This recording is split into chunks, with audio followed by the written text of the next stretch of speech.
শ্রী ভগবান বললেন, অনিষ্ট ইষ্টম ত্রিবিধং কর্ম সুফলম। সুধীজন, জগতে কিছু ভাগ্যবাদীর ধারণা অথবা জগতের ভাগ্যবাদী কিছু ভক্তের অভিপ্রায় হলো, আমরা সাধারণত যেটা ভাবি, ভাগ্যে যা আছে আমার জীবনে তাই প্রতিফলিত হবে, এবং সেই ভাগ্যের দোহাই দিয়ে আমরা এও বলি, এতে আমার কিচ্ছু করার নাই। আর যারা এইটি ভাবে, এদেরকে বলা হয় বা এদের নাম হচ্ছে ভাগ্যবাদী। এবং সুধীজন, এই ভাগ্যবাদীগণ জানেন,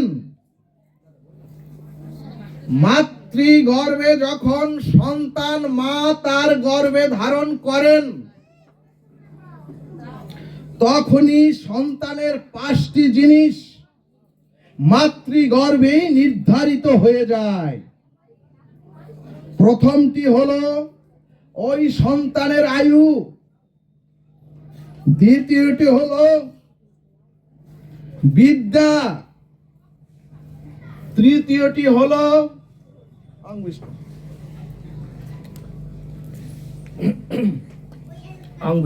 তৃতীয়টি হলো ধন, চতুর্থটি হলো কর্ম, আর পঞ্চম হচ্ছে মৃত্যু। সুধীজন, এই 5টি জিনিস মাতৃগর্ভ থেকেই নির্ধারিত হয়। এরপরে ভাগ্যবাদীগণ দৃষ্টান্তে বললেন,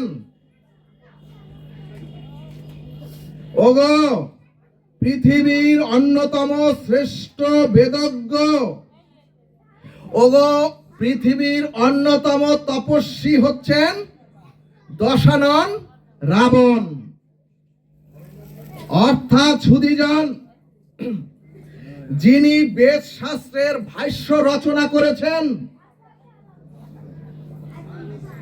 যিনি একজন বেদজ্ঞ, অর্থাৎ বেদ যার মুখে মুখস্থ, তিনি কি জগৎ লক্ষ্মী? সেই বেদজ্ঞ কি পর স্ত্রী সীতাকে হরণ করতে পারেন? তাহলে ওই সীতা দেবীর এটাও হচ্ছে ওই সীতা দেবীর ভাগ্য। আবার কেউ ভাবেন রঘুপতি রামচন্দ্র হচ্ছেন ধর্মের মূর্তমান প্রতীক, এবং যিনি ধর্মের মূর্তমান প্রতীক সেই রামচন্দ্র তো জানেন। সুধীজন, ভগবান রামচন্দ্র তো অবশ্যই জানেন, স্বর্ণ হরিণের পিছনে ছুটলে কিছুই পাওয়া যায় না। তবুও যখন সেই রামচন্দ্র আর সীতা দেবী স্বর্ণ হরিণের পিছনে ছুটলেন, তাহলে এটাও রামচন্দ্রের ভাগ্য। এছাড়াও এখন প্রায় মানুষ রাশি ফল পাল্টানোর জন্য আমরা অনেকেই মাদুলি, আমরা অনেকেই দেখবেন কবচ পরে ওই জ্যোতিষীর উপর ভাগ্য নির্ভরশীল হয়ে আমরা ভাগ্য বদলানোর চেষ্টা করি। এরপরে শাস্ত্র বললেন, ভাগ্যবাদীগণ এও ভাবেন ভাগ্যে যা আছে তাই হবে, কিন্তু ভাগবত বললেন, এইভাবে যদি ভাগ্যবাদীগণ ভাবতে থাকেন, ভাগবত শাস্ত্র এখানে বললেন, ওগো কোন একজন ব্যক্তি জ্যোতিষীর কাছ থেকে তার ভাগ্য নির্ধারণ করে জানতে পারলেন তার একমাত্র সন্তান 5 বছর সময়ে মৃত্যুবরণ করবেন। তখন ওই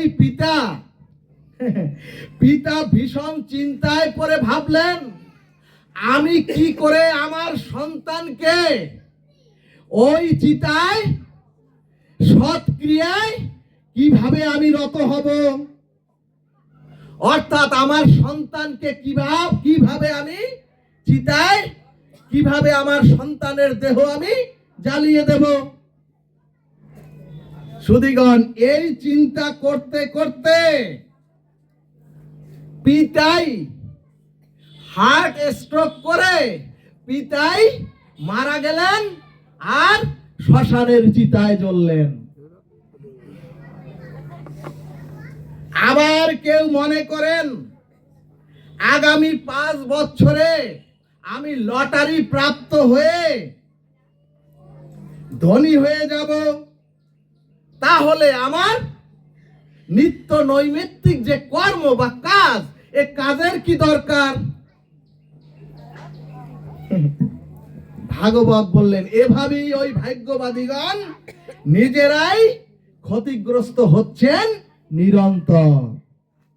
সুধীজন, ভাগবত হরিকথা শুধু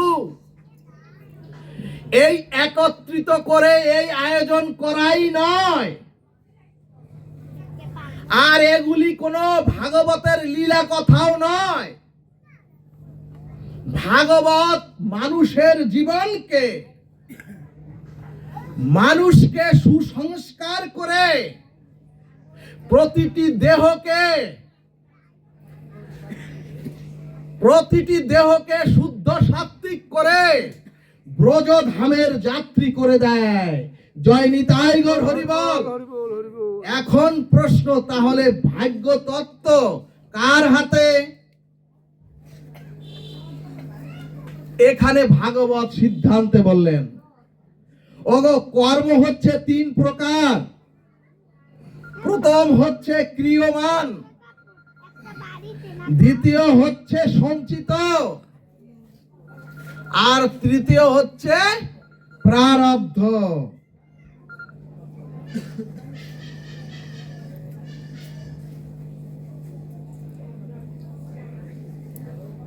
এই যন্ত্রের দানব, আমারই ভুল হয়ে গেল। সুধীজন, এখন প্রশ্ন, সঞ্চিত কর্ম কেমন? সুধীজন, আমি আপনি পূর্ব জন্মে যা যা কর্ম করেছি, সেই কর্ম অনুকূল অথবা প্রতিকূল, সেই কর্ম সৎ অথবা অসৎ, সেই অনন্ত জন্মের অনন্ত কর্মফলগুলো শ্রী ভগবান সাক্ষী স্বরূপ লিপিবদ্ধ করে সেই অনন্ত জন্মের কর্মফল সঞ্চয় করে যে রেখেছেন, এর নাম হচ্ছে সঞ্চিত কর্ম। এবং সুধীজন, অনন্ত জন্মের সঞ্চিত কর্মফল এবং মাগো সেই অনন্ত জন্মের যে সঞ্চিত কর্মফল, সেই কর্মফল ভোগ করবার জন্যই আমরা এই চরাচরে বারবার বিভিন্ন দেহে আমরা আসতে থাকি। এখানে প্রশ্ন আসতে পারে, তাহলে পূর্বজন্মের সঞ্চিত কর্মফল নিয়ে আসলে তো ভোগ করতেই হবে,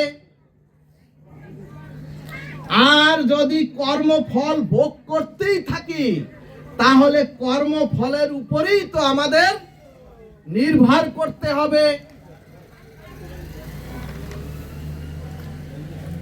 এখানে ভগবান বললেন শ্রীমদ্ ভাগবতে, ওগো, সঞ্চিত কর্মের পরে আছে, ওই যে বললাম সঞ্চিত কর্ম অনন্ত জন্মের, সেই সঞ্চিত জন্মের পরে আছে ক্রিয়মান কর্ম।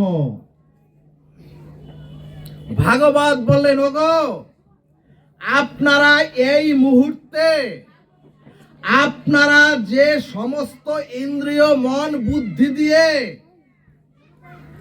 যদি এই অমৃত ভাগবত শ্রবণ করে যে স্বীকৃতি আনয়ন করছেন এই দেহে, এর নাম হচ্ছে ক্রিয়মান কর্ম।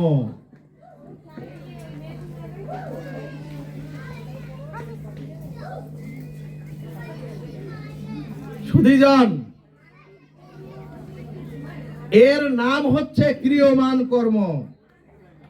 এবং এই ক্রিয়মান কর্মটা এবং এই যে ক্রিয়মান কর্ম আজকে যে সংসার ছেড়ে, সন্তান ছেড়ে, আত্মীয় স্বজন ছেড়ে, এমনকি কামনা বাসনাকে ছেড়েও যে আজকে আপনারা যে কয়জন এখানে এসেছেন, এটাই হচ্ছে স্বীকৃতিযুক্ত ক্রিয়মান কর্ম। এবং এই ক্রিয়মান কর্ম ভাগ্যের উপরে নির্ভরশীল নয়। অর্থাৎ বাচ্চাদের কি করা যায়, অর্থাৎ আপনি ভাগ্যে যা নিয়ে এসেছেন, আমি ভাগ্যে যা নিয়ে এসেছি, তা কম বেশি আপনাকে আমাকে ভক্তি হবে, এড়াতে কেউ পারবো না। সেটা রোগ শোক হোক আর ব্যাধি হোক, কেউ আমরা এড়াতে পারবো না। তবে যদি ওই কর্মফল ভোগের জন্যই বারবার আসতে হয়, তাহলে তো উদ্ধার, তাহলে তো চিরমুক্তি, তাহলে তো চির কল্যাণ, ব্রজধাম, গোলকধাম কিছুই প্রাপ্ত হওয়া যাবে না। শুধু পুনরপি জনম, পুনরপি মরণ, আর পুনরপি জননী জঠরে শয়ন।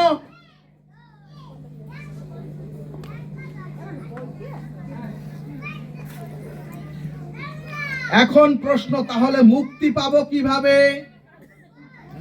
ভাগবত বললেন, ওগো বর্তমানের এই মুহূর্তের কর্মটা যদি তোমরা এই মুহূর্তের অর্থাৎ মনুষ্য জন্ম প্রাপ্ত হয়ে এই জন্মের ক্রিয়াটা যদি তোমরা সৎকর্ম করো, অথবা যদি তোমরা ঈশ্বর কর্ম করো,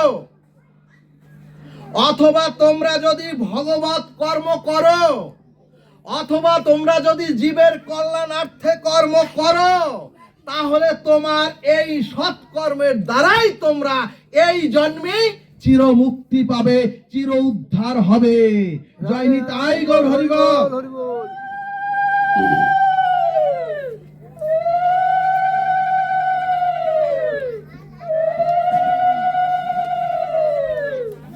সুধীজন, এই ঈশ্বর কর্ম এবং এই সৎকর্মের জন্য যদি আপনারা আমি আমাদের বিচার বিবেক দিয়ে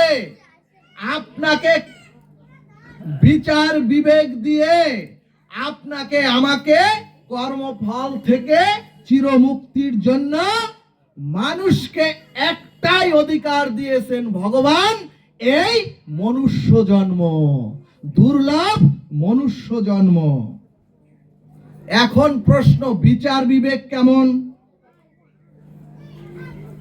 ভাগবত বললেন, ওগো ভালো মন্দ, অনুকূল প্রতিকূল এবং কর্তব্য অকর্তব্য, এটি নির্ণয় করে যথাযথভাবে সৎ ঈশ্বর কর্মে যিনি রত হওয়ার প্রেরণা দেয়, এটার নামই হচ্ছে সুবুদ্ধি।